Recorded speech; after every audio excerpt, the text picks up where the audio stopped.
Hi guys, thanks for tuning in to another book review on ForgottenWeapons.com.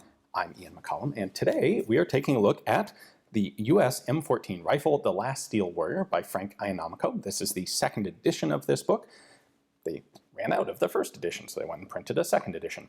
The book is pretty much what you would expect from the title. This is the development and production of the M14. The M14 was actually one of the shortest serving US standard infantry rifles, and in many ways it was a manufacturing sort of fiasco. A lot of the problems with the M14 were not necessarily in the gun itself, although it did have some challenges, but rather in the manufacturing that went into it. So the book does a quite thorough job of explaining that in nice, approachable, readable terms.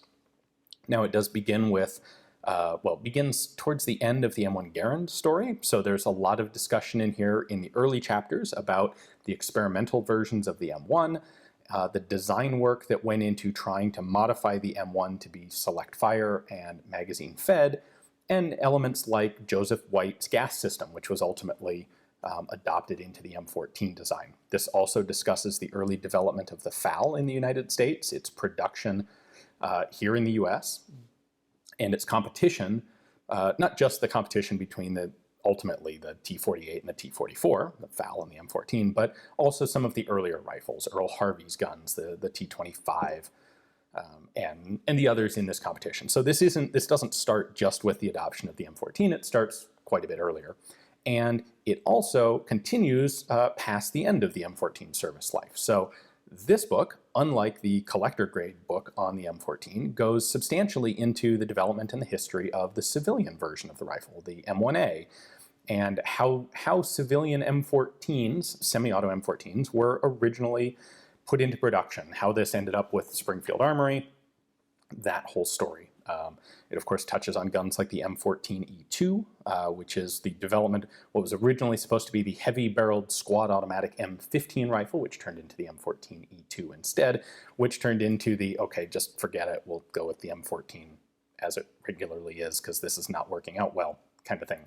When you have to use the sling to stabilize the vertical front grip so that it doesn't snap off the rifle, you may have a problem. Anyway, book goes into detail on that as well. So I think a lot of people are going to ask, how does this compare to the other book on the exact same subject, the collector grade book on US Rifle M14, even a very similar title? The answer is, I would say Iannamico's is perhaps slightly less on really technical detail, but it is definitely more approachable, and it has a wider scope of coverage, in part because it was published, what, 25 years later.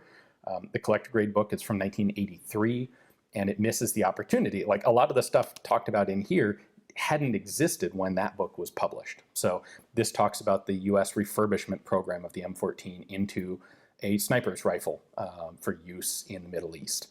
That sort of material, for example, is nowhere to be found in the collector grade book because it hadn't happened when that was published. This is also substantially cheaper because the collector grade book is long out of print now, and at the time of this filming, when I looked it up, it's about $200 to buy a copy.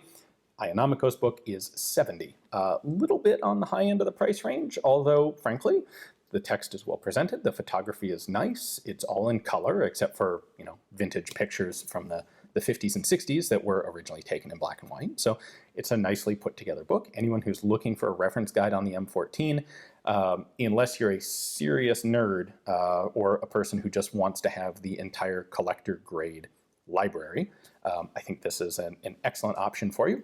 It is also available on Amazon for the same price as it is directly from the publisher, Chipotle Publishing. So I will include links to both in the description text below if you're looking for a copy. And overall, good reference book on a less than stellar performing rifle. Thanks for watching.